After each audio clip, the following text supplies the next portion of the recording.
Hare Krishna, muy buenos días. Nama Om Vishnupadaya Krishna Prestaya Bhutale Drimate Bhaktivedanta Swaminiti Namine Namaste Saraswate Deve Gauravani Pracharine Nirvisesa Sumnyavadi Pashatya Deshatarine Jaya Sri Krishna Chaitanya Prabhu Nityananda Sri Advaita Galavdara Sri Vasadi Gaura Bhakta Vrinda Hare Krishna, Krishna Krishna, Hare Hare Hare Rama, Rama Rama, Hare Hare. Hare Krishna reiterado. Como pueden ver, llevamos varios días con la conexión muy mala, muy inestable, así que se va a estar cayendo y volviendo, pero aún así estaremos grabando para poder siempre compartir las charlas de manera íntegra, así que no se preocupen.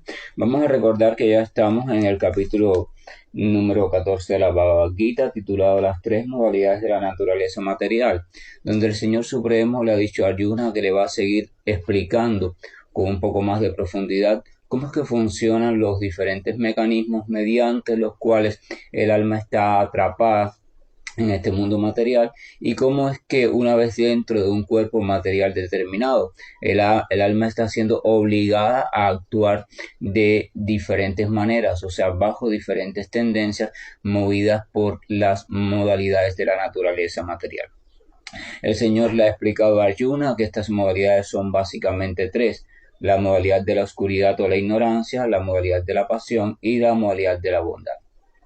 Que la modalidad de la bondad conduce a la felicidad y a la estabilidad, a la paz, a la simpleza, a la sencillez. La modalidad de la pasión conduce a las acciones fruitivas, o sea, a las actividades siempre por un fin, con un interés determinado, y la modalidad de la ignorancia conduce a la degradación progresiva y por tanto a la oscuridad y a la falta total de conocimiento. Entonces acá en el verso número 14 verso número 14 dice lo siguiente: cuando uno muere en el estado de la modalidad de la bondad, va a los planetas superiores y puros de los grandes sabios. Verso 15 dice: cuando uno muere en el plano de la modalidad de la pasión, nace entre aquellos que se dedican a las actividades fruitivas. Y cuando uno muere en el plano de la modalidad de la ignorancia, nace en el reino animal. El Señor le está explicando a Arjuna que esa cuestión de las modalidades, de las tendencias que nos empujan a actuar de una manera u otra en este mundo material, no solamente tienen que ver con nuestras actividades del día a día, no solamente tienen que ver con nuestros pensamientos, no solamente tiene que ver con nuestras preferencias, nuestras maneras de alimentarnos o aquellos alimentos que preferimos y cuáles no, sino que incluso las modalidades de la naturaleza también participan en cuál va a ser nuestra próxima vida. O sea, porque si las modalidades de la naturaleza van dirigiendo nuestros deseos, nuestras actuaciones, nuestras decisiones, y nuestra próxima vida va dependiendo precisamente de las decisiones que desarrollemos en esta, quiere decir que las modalidades de la naturaleza están también dirigiendo cuál va a ser nuestra próxima vida, porque esas decisiones están condicionadas por la modalidad de la naturaleza que nos esté subyugando o nos esté dirigiendo. A no ser que, por supuesto, logremos adquirir conocimiento y nos hagamos trascendentales, o sea, nos liberemos de estas influencias y simplemente entonces podamos elegir con libertad nuestro próximo estado, o lo que es lo mismo, podamos quedar sujetos al estado de conciencia de Dios. De lo contrario, nuestra próxima vida o va a depender de la modalidad predominante que esté rigiendo en nosotros en el momento de la muerte. Y los tres resultados van a ser diferentes, dice el Señor Krishna. Cuando uno muere en el estado de la modalidad de la bondad, va a los planetas superiores y puros de los grandes sabios. Vamos a ver que si son tres modalidades de la naturaleza, eso quiere decir que hay tres grandes posibilidades de futuro. Si usted está normalmente guiado o si en el momento de su muerte, la muerte llega cuando su vida está ubicada por lo general o con mayor peso en la modalidad de la bondad. O sea, usted está ubicado en la sencillez, en la ecuanimidad, en la tolerancia, en la simpleza, en la gentileza, en la amabilidad, en el conocimiento, en ser misericordioso, en la limpieza, en la compasión, en la austeridad, en, en, la tendencia a buscar la verdad, a buscar el amor al Señor Supremo, entonces usted, su próxima vida va a estar ubicado en un plano de conciencia superior donde usted va a poder continuar con esa tendencia a plenitud. Acá el Señor hace referencia como el planeta de los sabios. Vamos siempre a situar la palabra planeta como estado de conciencia, o sea, un estado de conciencia donde allí también están participando otras entidades vivientes que tienen igual tendencia. Eso, de eso, el más elevado le llaman Satya Loka, o sea, el estado de conciencia de la verdad, del conocimiento, o también se le conoce como Brahma Loka, supuestamente el estado de conciencia, donde el propio señor Brahma, o sea, el creador, la criatura más inteligente de este universo, se encuentra ubicado. O sea, en el plano de la modalidad de la bondad, eso es lo que aguarda. Puede que uno, a veces, hay personas que dicen, mira para tal persona lo bondadosa que es, lo buena que es, lo amorosa que es, lo espiritual que es, lo religiosa que es, lo amante de Dios que es, y mira cómo está sufriendo. Pero aquel que sufre y está sufriendo con conocimiento, al menos, tiene la certeza en el fondo que ese sufrimiento material o corporal durará mientras dure el cuerpo. Cuando ese cuerpo termine, el sufrimiento normalmente también terminará porque es un sufrimiento físico. Entonces, si él logra mantener la estabilidad, estabilidad significa la mirada situada en el Señor, aún en medio del sufrimiento, y trata dentro de lo posible de ser tolerante, entonces él puede vivir con el convencimiento que cuando ese cuerpo termine, entonces ya ese sufrimiento terminará y él automáticamente comenzará una vida nueva en un estado de conciencia diferente donde ya ese sufrimiento antiguo no estará presente, sino un estado de plena bondad. Eso es lo único que puede sustentar a un devoto en medio del sufrimiento. El devoto no resiste el sufrimiento. No es que él quiere ser un héroe del sufrimiento. El devoto simplemente quiere seguir creyendo que si él permanece con su conciencia y su mente y su mirada anclada, situada, aferrada, agarrada a los pies del Señor y confía en eso y trata de seguir cultivando la bondad en su corazón, entonces él estará garantizando que su vida posterior sea una vida en el plano de la bondad, donde todas las otras cosas negativas van a ser evidentemente mucho menor. Siempre va a haber presencia porque aún en el plano de la bondad va a existir el nacimiento y la muerte, pero las otras cosas, sufrimientos más temporales como la enfermedad y la vejez, suelen ser casi o sea, suelen no estar presentes en ese plano. Nacimiento y muerte sí, porque siguen siendo dentro del mundo material. Entonces, eso hace el devoto. No importa, las personas quizás no entiendan por qué el devoto está sufriendo, o por qué sigue sufriendo, o por qué sigue resistiendo, pero el devoto no está pensando en nada de eso. El devoto simplemente está centrado en tratar de vigilar su mente para que no se vaya de la presencia del Señor, y si acaso lo hace, entonces trata de buscar la manera de volverla a retornar a la presencia del Señor. El devoto sabe que lo único que vale la pena, aún en medio de cualquier sufrimiento, es tratar de mantener el sendero de la tendencia de la modalidad de la bondad. Él sabe que si se deja degradar a la modalidad de la pasión o a la modalidad de la ignorancia, entonces su sufrimiento no valdrá la pena porque su próximo nacimiento será un nacimiento hacia atrás, o sea, una involución. Entonces él dice, bueno, si estoy sufriendo de una forma u otra, por alguna razón debe ser, pero voy a tratar de en medio de este sufrimiento, mientras que se intenta resolver o no, si se puede resolver, se resuelve, y si no se puede resolver, voy a tratar de en medio de este sufrimiento permanecer lo más posible aferrado a mi Señor, aferrado a mi fe. Eso no quiere decir que el devoto no quiere mejorar. El devoto, si se puede mejorar, él mejora. Si se puede vivir de otra manera, él lo hace. El devoto ni quiere ni está en contra. Él no quiere que pase tal cosa o no quiere que no pase. Él simplemente lo único que quiere es ver cómo, ya sea que pase una cosa o pase la otra, cómo él permanece con la mirada situada en su Señor. Porque el Señor dice Bhagavad Gita y en otros libros sagrados a lo largo de todas las literaturas que ese es el camino. El camino es dedicar su mirada a Él, o sea, dedicar la mente a Él, la meditación a Él, el amor a Él, convertirlo a Él en el centro de la existencia a pesar y en medio de cualquier circunstancia. Es una tarea difícil porque cuando estamos en este mundo material hay muchas cosas que han captado nuestra atención, nuestra responsabilidad, nuestro apego, nuestra pasión, nuestro amor, nuestros temores. Entonces esas cosas se puede decir que tienen cierto dominio, cierta fuerza sobre nuestra voluntad. Lo dice también Krishna en Bhagavad Gita. Entonces, en un inicio, no dejarte remover por esas cosas es una tarea prácticamente imposible. Sería una lucha muy cruda tratar de hacer eso a la fuerza.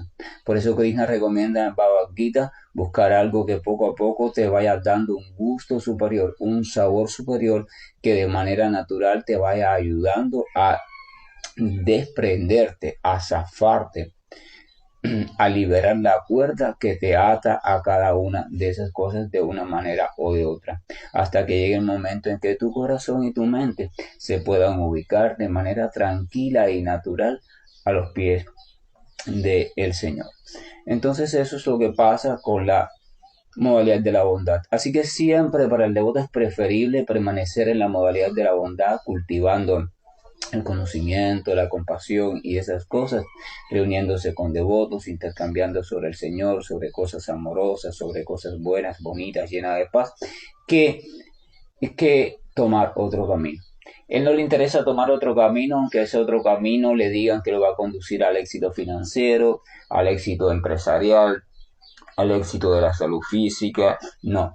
Él dice, mi prioridad es mantenerme en el sendero de la bondad. Si ese otro camino, si esa otra decisión, si esa invitación que me está haciendo no me ayuda a mantenerme en el camino de la bondad, si no me ayuda a mejorar en ese camino, entonces no me interesa.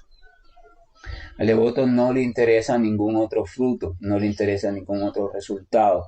A él lo único que le interesa es tratar de permanecer en el camino de la bondad porque él está convencido que si muere en ese tipo de tendencia o de programación, entonces su conciencia pasará a un plano superior, o sea, dará un pasito más en su acercamiento al plano puro de conciencia de Dios.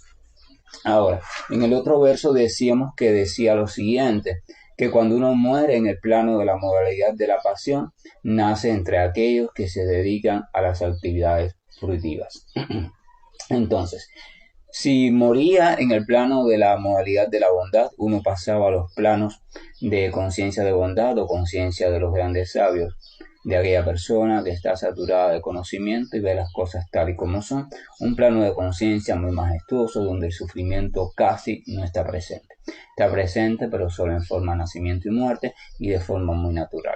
Ahora, si uno muere, dice acá ahora el Señor, en el plano de modalidad de pasión, o sea, si uno muere con proyectos pendientes, con asuntos pendientes, con pasiones pendientes, con apegos pendientes, entonces necesaria y lógicamente uno va a volver a nacer en un plano de conciencia donde esos asuntos pueden continuarse.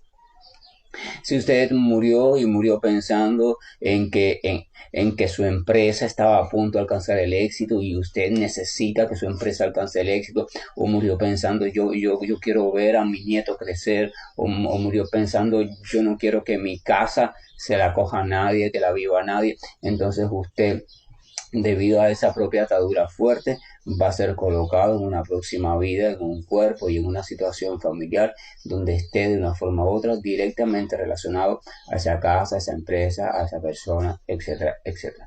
Eso quiere decir que aquellos que mueren en la modalidad de la pasión se mantienen en el plano de conciencia que se encuentran en ese momento. O sea, van a mantenerse en los planos de conciencia relacionados acá a esta misma forma de vida que estamos teniendo ahora. Por decirlo así, se mantienen en este mismo planeta planeta Tierra, y desde pequeño con la tendencia, se le va a ver la tendencia de sentirse atraído hacia aquello que se les quedó inconcluso.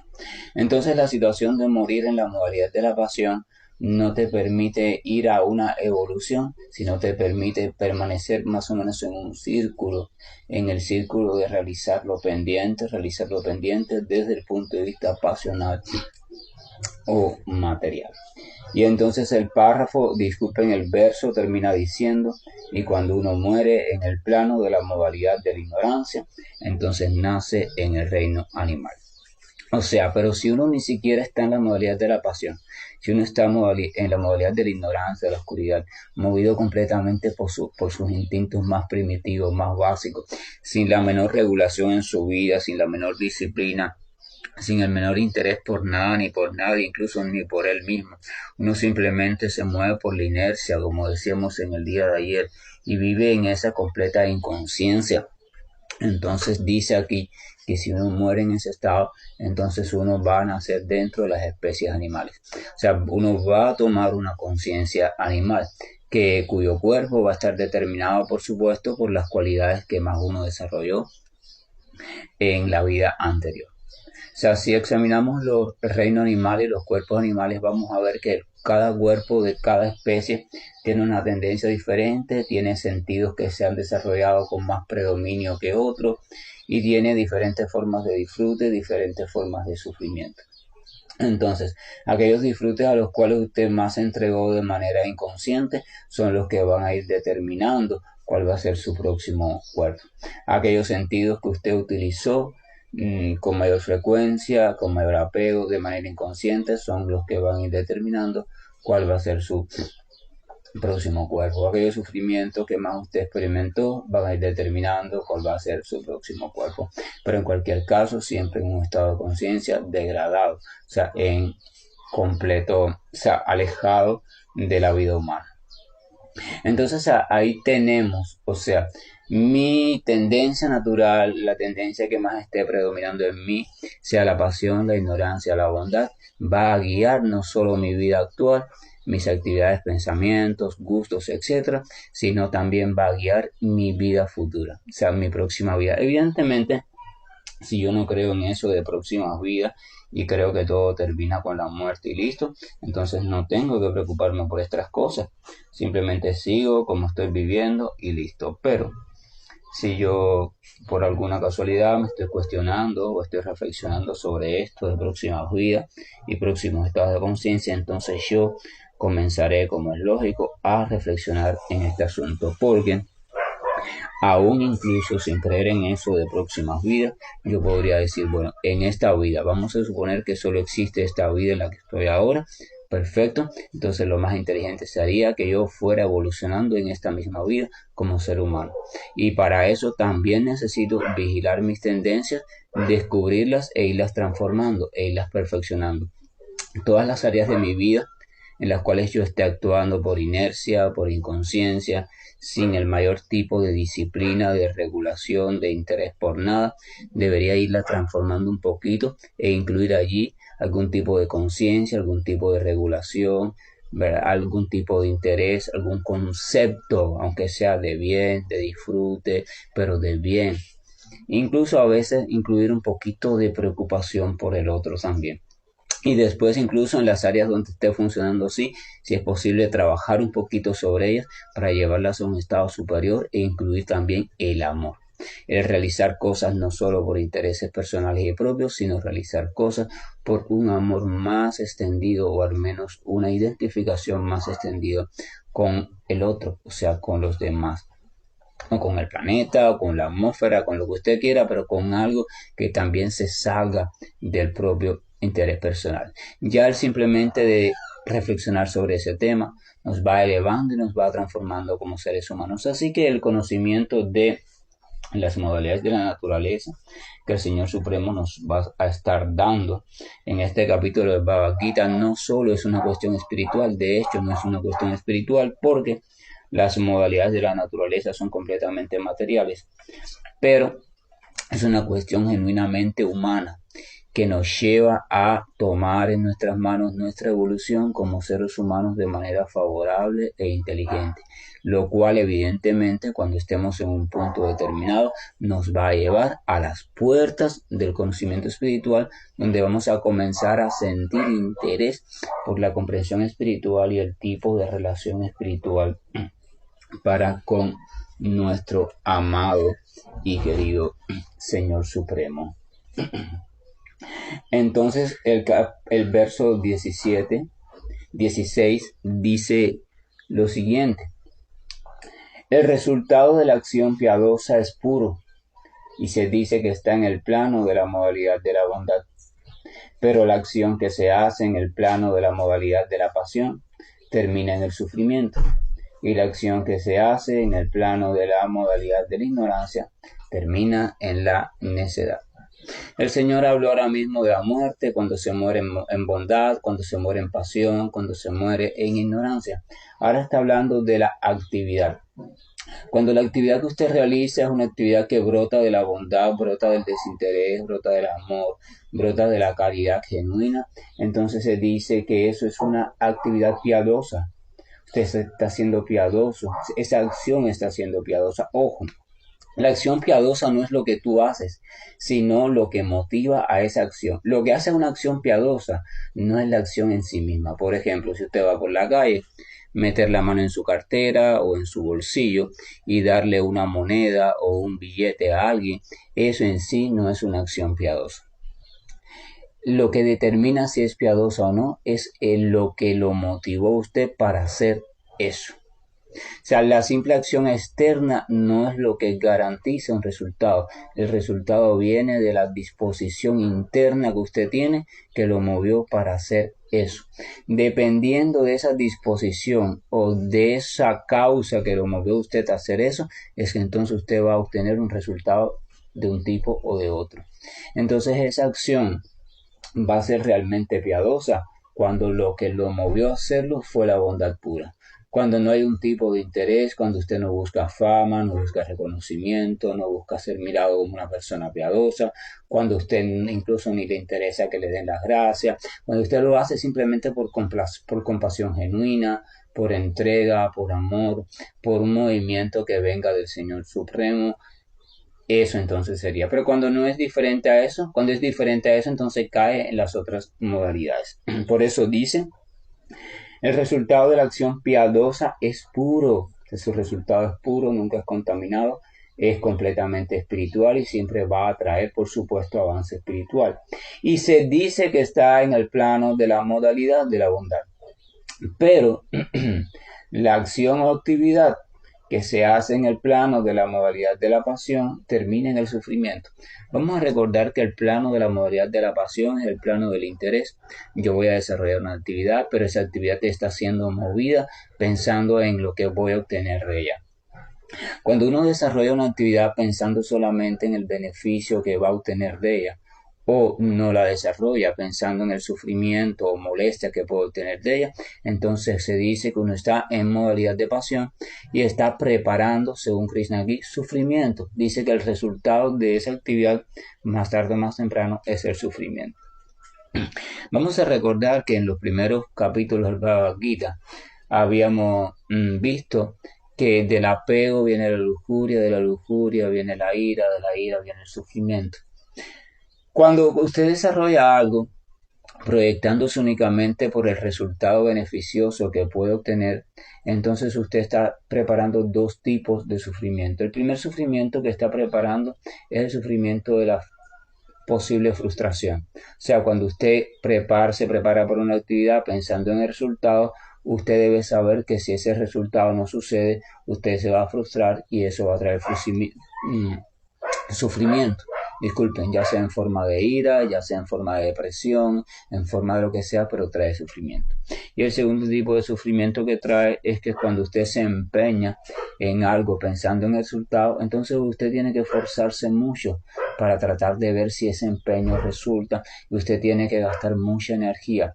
Entonces ese proceso también va a traer diferentes tipos de sufrimiento, que muy pocas veces o casi nunca coincide fielmente con lo que usted tenía proyectado completamente en su imaginación. Entonces, por eso se dice que la acción que viene de la modalidad de la pasión siempre termina en sufrimiento. Incluso hay un tercer tipo de sufrimiento, suponiendo que obtengas aquello que andas buscando o que andas queriendo, entonces viene el sufrimiento de perderlo después. O sea, el temor a perderlo.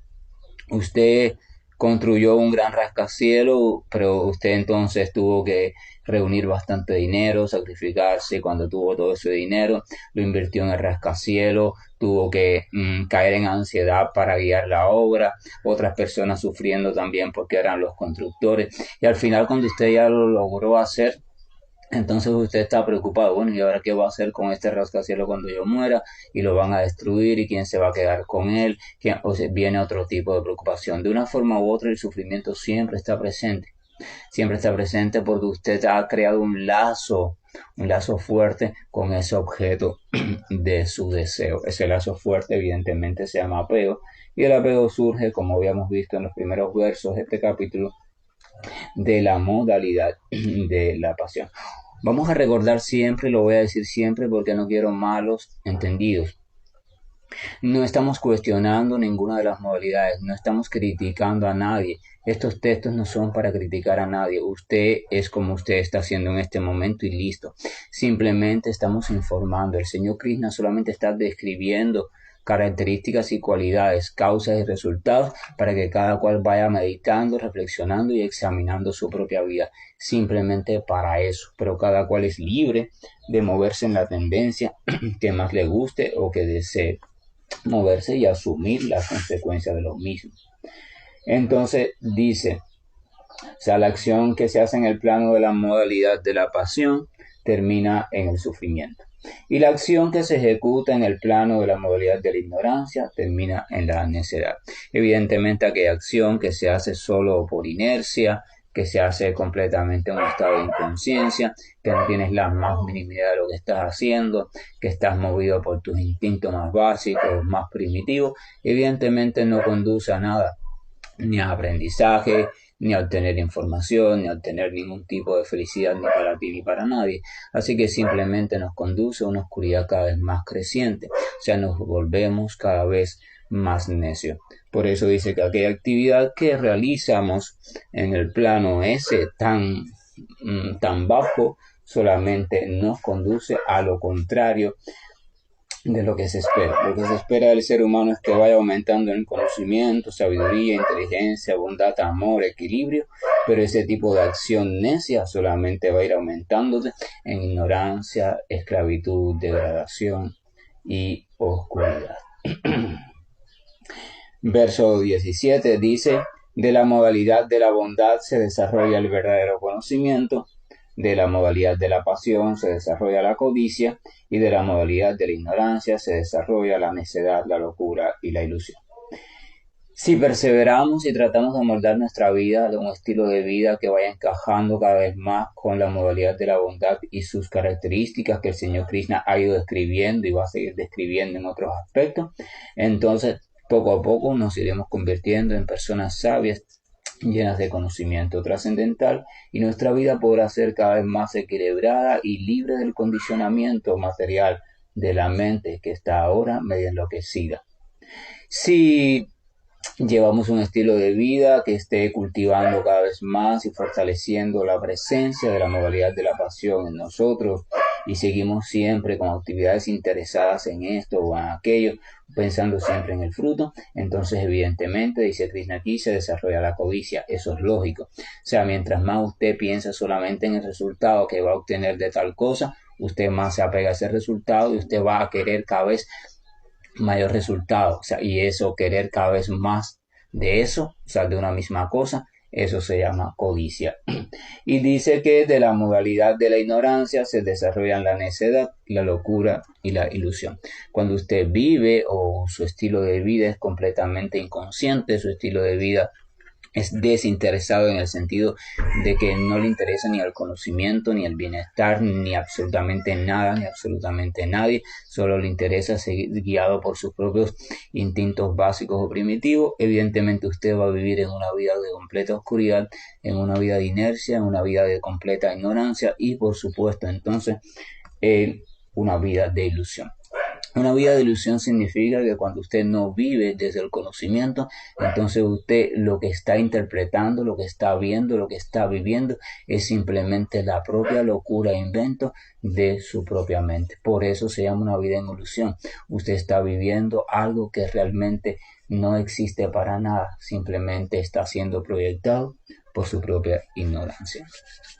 Este capítulo es súper interesante porque nos va a ir ayudando a entendernos psicológicamente, o sea, nos puede ayudar a ir entendiendo cómo funciona desde el punto de vista general nuestra mente y por tanto nos ayuda a ver cómo podemos ir un poco reajustándola de manera que nuestro carro mental y por tanto nuestra vida material funcione de una forma más favorable, estable y segura posible. Que la gracia y el amor de Dios nos acompañe en este día y que podamos transitar esta jornada con una reflexión constante en nuestra mente y una certeza en nuestro corazón.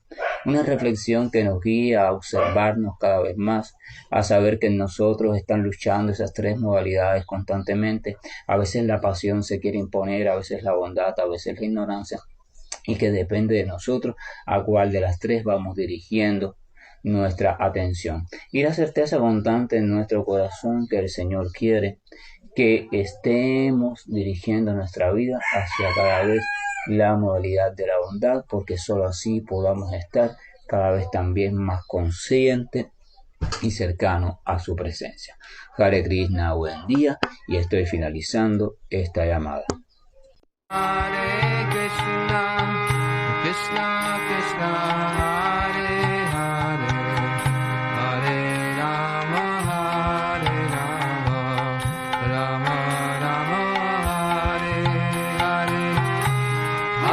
Krishna, Hare Krishna, Krishna